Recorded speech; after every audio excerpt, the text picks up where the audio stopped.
मुलांनो, वेलकम. संगीता भालसिंग या माझ्या यूट्यूब चॅनलवर तुम्हा सर्वांचे खूप खूप स्वागत.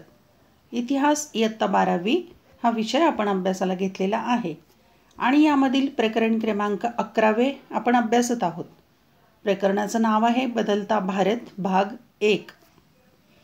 यामध्ये एकूण 9 उपघटक आहेत.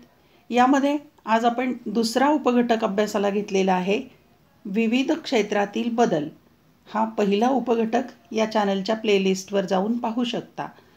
यामध्ये ग्रामीण विकासाच्या योजना हा त्यातही उपघटक आहे, तो आपण अभ्यासाला घेतलेला आहे. विविध क्षेत्रातील बदल त्या अंतर्गत ग्रामीण भागाच्या विकासाच्या योजना आपण पाहणार आहोत. पाहूया भारतात विविध क्षेत्रातील बदल कसा झालाय. देश बदलत आहे हे कसे ओळखावे, तर त्याची काही सूचक चिन्हे असतात. म्हणजे देशाचा विकास होत आहे, बदल होत आहे, याचे काहीतरी क्रायटेरिया आहेत किंवा सूचक चिन्ह आहेत. ग्रामीण भाग बदलत आहे का, आपल्या आजूबाजूचे रस्ते बदलत आहेत का, वाहतूक व्यवस्था सुधारत आहे का, शहरे कात टाकत आहेत का, कात टाकणे म्हणजे नवीन नवीन शहरं बनत आहेत का, संपर्क यंत्रणा बदलत चालली आहे का, संरक्षण व्यवस्था युद्ध तयारीच्या आणि संरक्षणाच्या आधुनिकीकरणाला प्राधान्य देत आहे का, नागरिकांना योग्य अधिकार योग्य पद्धतीने वापरता येतात का. या प्रश्नांची उत्तरे सकारात्मक असतील तर बदल घडत आहेत असे नक्की समजावे. पहा, निकष काय आहेत किंवा बदल होत आहे विविध क्षेत्रामध्ये कसं ओळखायचं. ग्रामीण भागात नवनवीन सुधारणा होत आहेत का, रस्ते, पाणी, वीज, वाहतुकीची व्यवस्था, शहरांची यंत्रणा, संपर्क यंत्रणा, संरक्षणाची व्यवस्था, हे सर्व बदलत आहे का. आणि जर बदल चांगला असेल, सकारात्मक असेल तर बदल घडत आहे असं नक्की समजायचं. चला तर विविध क्षेत्रात काय काय बदल घडून आले हे आपण आता समजावून घेऊया. भारतात नवीन बदल काय काय झालेले आहेत ते पाहूया. आता ग्रामीण भागातले बदल पाहूया. ग्रामीण भागाच्या विकासाच्या योजना. ग्रामीण भागाचा विकास व्हावा म्हणून सरकारने काय काय केलेलं आहे. जागतिकीकरणाच्या रेट्यात ग्रामीण भागाकडे दुर्लक्ष होऊ नये.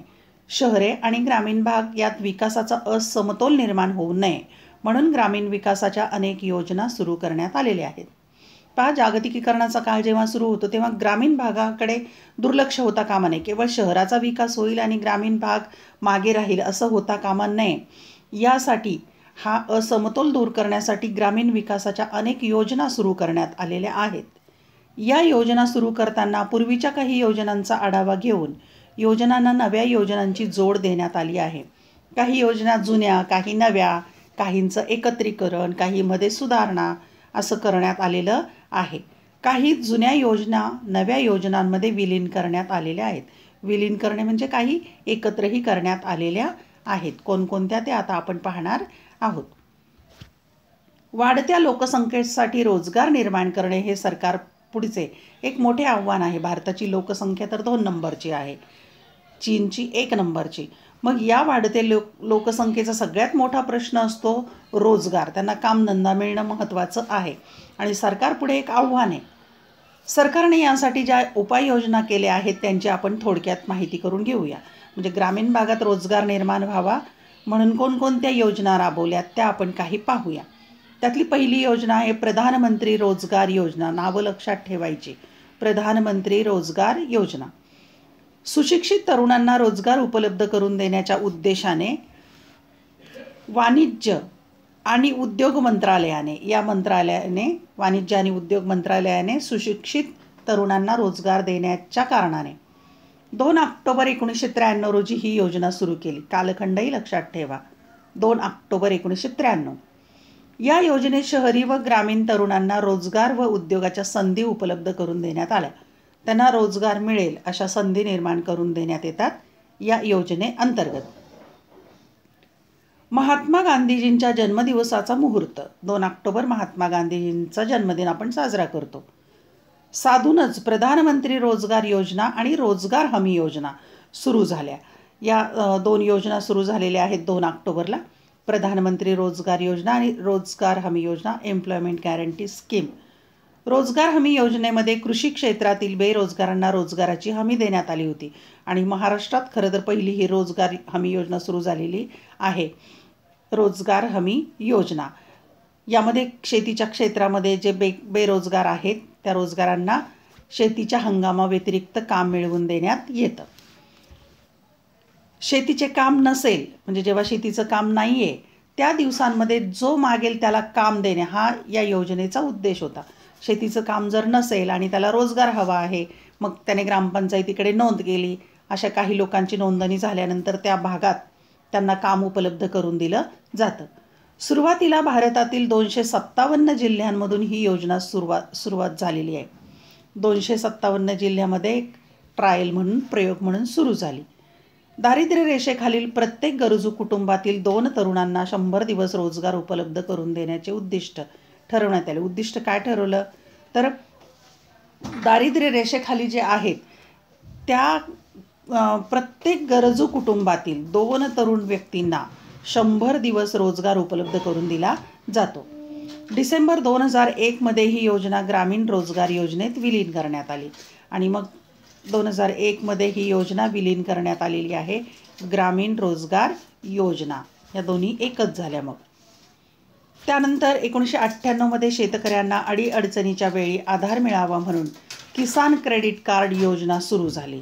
1998 किसान क्रेडिट कार्ड योजना सुरू झाली. त्या अंतर्गत शेतकऱ्यांना शेतीसाठी आवश्यक असणाऱ्या वस्तू विकत घेण्यासाठी निधी उपलब्ध व्हावा यासाठी ही योजना सुरू झाली. किसान क्रेडिट कार्ड कशासाठी सुरू झाली तर शेतकऱ्यांना शेतीसाठी आवश्यक असणारी वस्तू, यंत्र वगैरे काही खरेदी करायचं असेल बी बियाणं तर त्यासाठी निधी मिळावा असा हेतू होता. पुढे कार्डधारक शेतकऱ्यांसाठी अपघात विमा योजना किंवा सुविधाही सुरू झालेली आहे. म्हणजे ज्यांनी किसान क्रेडिट कार्ड घेतलेलं आहे त्यांना अपघात विमा सुविधा देखील सुरू करण्यात आलेली आहे. यानंतर दुसरी योजना आहे सुवर्ण जयंती ग्रामीण स्वयंरोजगार योजना. ती सुरू झालेली आहे 1999 मध्ये. कालखंडही लक्षात ठेवायचा आहे. 1999 मध्ये ही योजना सुरू करण्यात आली. एकात्मिक ग्रामीण विकास योजना, स्वयंरोजगारासाठी ग्रामीण युवकांकरता प्रशिक्षण कार्यक्रम, याला ट्रायसेम असंही म्हणतात या योजनेला. ग्रामीण महिला व बालविकास कार्यक्रम, ग्रामीण कारागिरांना आधुनिक अवजारांच्या वाटपाचा कार्यक्रम, म्हणजे ग्रामीण कारागीर जे आहेत त्यांना आधुनिक प्रकारची साधनं त्यांच्या व्यवसायासाठी अवजारं उपलब्ध करून देणं. गंगा कल्याण योजना, 10 लाख विहिरी खोदण्याची योजना, शेतीला पाणी पुरवठ्यासाठी विहिरी खोदण्याची योजना. अशा सर्व योजना एकत्र करण्यात येऊन वरील योजना सुरू करण्यात आली. म्हणजे स्वर्णजयंती ग्रामीण स्वयंरोजगार योजना जी आहे ही अनेक योजना एकत्र करून 1999ला सुरू केली. 2005-06 मध्ये या योजनेचे 12,07,000 लाभार्थी होते. म्हणजे 12,07,000 लोकांना या योजनेचा लाभ झालेला आहे 2005-06 मध्ये. पुढची योजना पाहूया. जवाहर ग्राम समृद्धी योजना ही सुरू झाली 1999 मध्ये. ग्रामीण भागातील बेरोजगार स्त्री पुरुषांना पुरेसा रोजगार देण्यासाठी ही योजना सुरू झालेली आहे 1999. ग्रामीण भागातील बेरोजगार असणाऱ्या स्त्रिया पण आणि पुरुष पण. 2001 मध्ये या योजनेचे संपूर्ण ग्रामीण रोजगार योजनेत विलिनीकरण करण्यात आले. म्हणजे जवाहर ग्राम समृद्धी योजना जी आहे ती संपूर्ण ग्रामीण रोजगार योजनेत एकत्र करण्यात आली किंवा विलीन करण्यात आली. पुढची योजना आहे संपूर्ण ग्रामीण रोजगार योजना. रोजगार आश्वासन योजना आणि जवाहर ग्राम समृद्धी योजना यांचे विलिनीकरण म्हणजे दोन्ही योजना एकत्र केल्या. रोजगार आश्वासन योजना आणि जवाहर ग्राम समृद्धी योजना. 2001 मध्ये ही योजना सुरू झाली. म्हणजे संपूर्ण ग्रामीण रोजगार योजना सुरू केली. ग्रामीण भागात रोजगाराच्या संधी उपलब्ध करणे, कामाच्या बदल्यात धान्य देणे, म्हणजे रोजगाराची संधी उपलब्ध करून द्यायची, काम झाल्यानंतर काही पैसे द्यायचे किंवा काही प्रमाणात धान्यही द्यायचं इत्यादी तरतुदी या योजनेत केलेल्या होत्या. 2004 मध्ये देशातील आर्थिकदृष्ट्या सर्वाधिक मागे असणाऱ्या 150 जिल्ह्यांमध्ये कामाच्या बदल्यात धान्य ही योजना राबवण्यास सुरुवात झाली.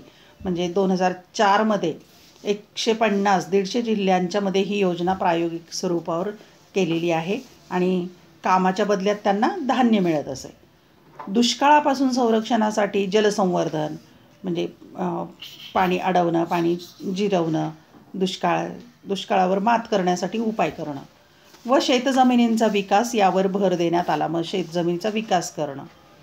2006मध्ये ही योजना राष्ट्रीय ग्रामीण रोजगार हमी योजनेत समाविष्ट करण्यात आली. ही योजना पण विलीन करण्यात आलेली आहे.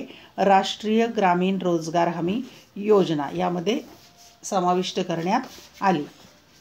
आता पाहूया आपण राष्ट्रीय ग्रामीण रोजगार हमी योजना.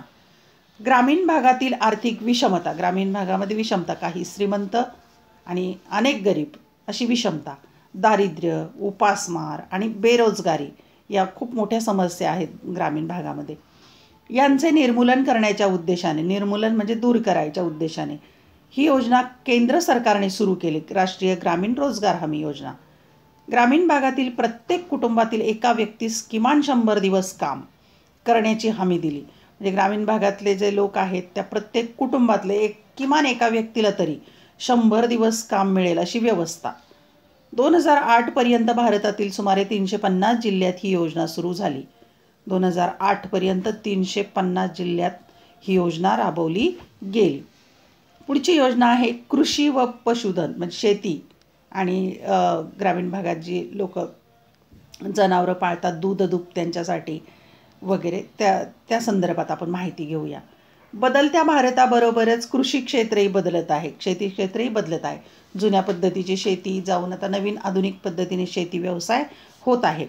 2011च्या जनगणनेनुसार भारतातील एकूण लोकसंख्येपैकी 54% आसपासची लोकसंख्या कृषी आणि कृषी संबंधित क्षेत्राशी निगडीत आहे.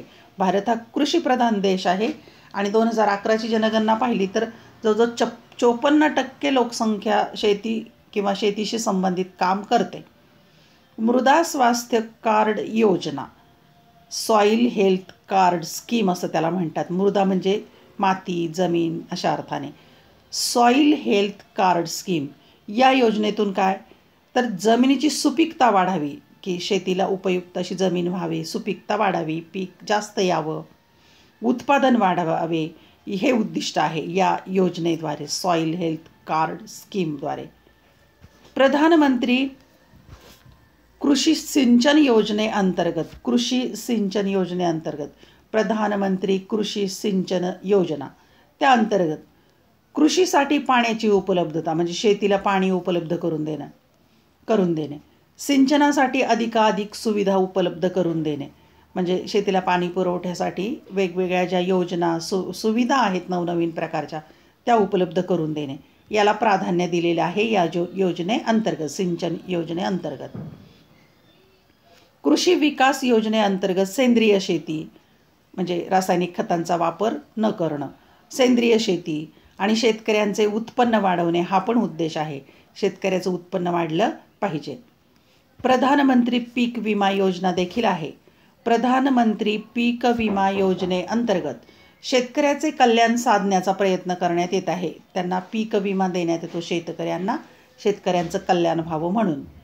पशुपालन, डेअरी, मत्स्य विभाग, कृषी संशोधन व शिक्षणावर भर देण्यात येत आहे. म्हणजे पशुपालन करणं, डेअरी उद्योग, दूधदुभत्याचा व्यवसाय, मासेपालन, मासे, नंतर कृषी संशोधन, वेगवेगळ्या संशोधनाच्या जाती शोधणं, बियाणं शोधणं आणि शिक्षणावर, शेतीच्या शिक्षणावर पण भर देण्यात येतो या योजनेअंतर्गत.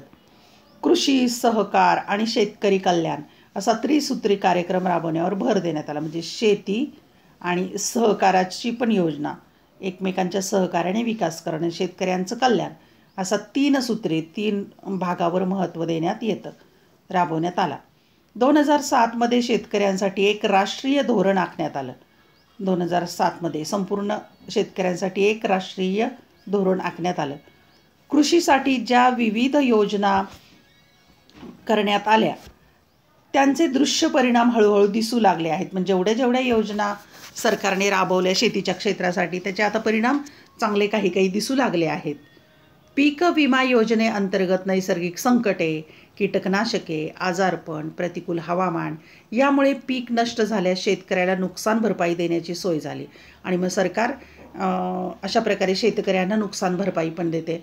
नैसर्गिक संकट आलं, कीटकनाशकं किंवा आजारपण, प्रतिकूल हवामान यामुळे पीक जर नष्ट झालं तर त्याला नुकसान भरपाई मिळते. भारतीय कृषी संशोधन परिषदेच्या माध्यमातून कृषी विज्ञान केंद्रांना प्रोत्साहन देण्यात आहे. म्हणजे शेतीच्या क्षेत्रातले वेगवेगळ्या प्रकारचं संशोधन व्हावं म्हणून कृषी विज्ञान केंद्रांना प्रोत्साहन देण्यात येतं. कृषी विषयक प्रदर्शनाच्या माध्यमातून आणि शेतीविषयक वेगवेगळी प्रदर्शनं भरविली जातात, लोकांना माहिती दिली जाते. प्रदर्शनाच्या माध्यमातून शेतकऱ्यांपर्यंत नवे तंत्रज्ञान, शेतीतील नवनवे प्रयोग पोहोचवण्यात येतात. नवनवीन माहिती शेतकऱ्यांच्यापर्यंत पोहोचवण्यात येते. देशी वाणाची बीजे म्हणजे देशी वाणाची बीजे आणि देशी गोवंश यांना प्राधान्य दिले आहे. म्हणजे देशी जी जनावरं आहे, गाईचं वंश आहे, ते पाळण्यासाठी प्राधान्य दिलेलं आहे. शेळी या पाळीव प्राण्यासंदर्भात अखिल भारतीय पातळीवर संशोधन करण्यात आले आणि शेळी पालनाच्या संदर्भात सुद्धा वेगवेगळ्या प्रकारचं संशोधन करण्यात आलेलं आहे. आदिवासी पाड्यांमध्ये जे आदिवासी जंगलामध्ये राहणारे लोक आहेत, आदिवासी आहेत, लोकांचे दैनंदिन जीवनमान सुधारण्यासाठी शेळी या पाळीव प्राण्याच्या संगोपनावर लक्ष केंद्रित करण्यात येत आहे. शेळी ग्रामीण भागात राहणारे आदिवासी लोक या प्राण्यांच्या संगोपनावर लक्ष केंद्रित करण्यात येते. शेळी हा त्यांच्या जगण्याचा आधार झाला आहे. ग्रामीण भागातील कुक्कुटपालन म्हणजे कोंबड्या पालनावर पण विशेष लक्ष दिले आहे. मग आता त्याच्या माध्यमातून पण ग्रामीण रोजगार उपलब्ध होतो. अशा विविध प्रयत्नातून भारत पशुपालन, दूध उत्पादन, डेअरी विकास, मत्स्यपालन, पशुधन उत्पादन, अंडी, लोकर उत्पादन, मांस उत्पादन या क्षेत्रात प्रगती करत आहे. या क्षेत्रात खूप बदल झाला आहे. तुम्ही पण आसपास पाहाल तर तुम्हाला ते जाणवेल. राष्ट्रीय पशुधन मिशनच्या माध्यमातून पशुधन संदर्भात 2014-15 पासून म्हणजे पशुधनाच्या संदर्भात 2014-15 पासून जोरदार प्रगती करायला सुरुवात केली. यात चारा उपलब्धता म्हणजे त्या जनावरांना चारा उपलब्ध करून देणं, कर्ज उपलब्ध करून देणं, कर्ज उपलब्धी, पशुपालकांचे संघटन, त्यांची संघटना करणं व त्यांच्या अडीअडचणी समजून घेणं की त्या पशुधन असणाऱ्या मालकांच्या अडचणी यावर भर देण्यात येत आहे. भारतात पशूंची गणना सर्वप्रथम 1919-20 झाली आणि दर 5 वर्षांनी होत्या पशुगणना. 1919-20 पहिली पशुगणना झाली. 2012 21वी पशुगणना करण्यात आली. वस्तुनिष्ठ प्रश्न लक्षात ठेवा. 2012 21वी पशुगणना. भारतात पूर्वी मासे पकडण्याचा व्यवसाय महत्त्वाचा होता. कोळी लोक मासे पकडत असत. त्यांची जागा आता मत्स्यपालनाने घेतली आहे. म्हणजे गोड्या पाण्यात पण आता मासे पालन केलं जातं. हे क्षेत्र देखील वेगाने विकसित होत आहे. पुढची योजना पाहूया आपण. प्रधानमंत्री ग्राम सडक योजना. 2000 ग्रामीण भागाच्या विकासात पक्क्या रस्त्यांचे महत्त्व जाणून केंद्र सरकारने प्रधानमंत्री ग्राम सडक योजना रस्त्यांच्या विकासासाठी सुरू केली. सुरुवातीला 1000 पर्यंत लोकसंख्या असणारी गावे पक्क्या रस्त्यांनी जोडण्याचे काम सुरू झाले. म्हणजे ज्या गावात 1000 लोकसंख्या आहे ते गाव पक्क्या रस्त्याने जोडायचं काम सुरू केलं. 2001 ही योजना प्रधानमंत्री ग्रामोदय योजनेत समाविष्ट केली. 2001 योजना एकत्र केली. 2005 पर्यंत सुमारे 75,000 किमी लांबीचे रस्ते या योजनेअंतर्गत बांधण्यात आले. 75,000 किमी लांबीचे रस्ते बांधले.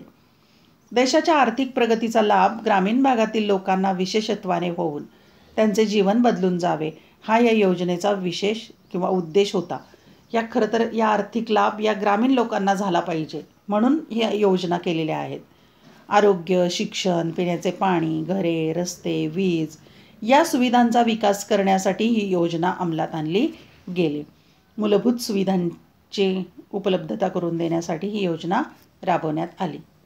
धन्यवाद. व्हिडिओ आवडल्यास चॅनल सबस्क्राईब करा, बेल आयकॉन दाबा म्हणजे मी नवीन व्हिडिओ पोस्ट केला की त्याची सूचना तुम्हाला मिळेल. व्हिडिओ लाईक करा, कमेंट करा, तुमच्या मित्रमैत्रिणींना शेअर करा. अभ्यासासाठी शुभेच्छा.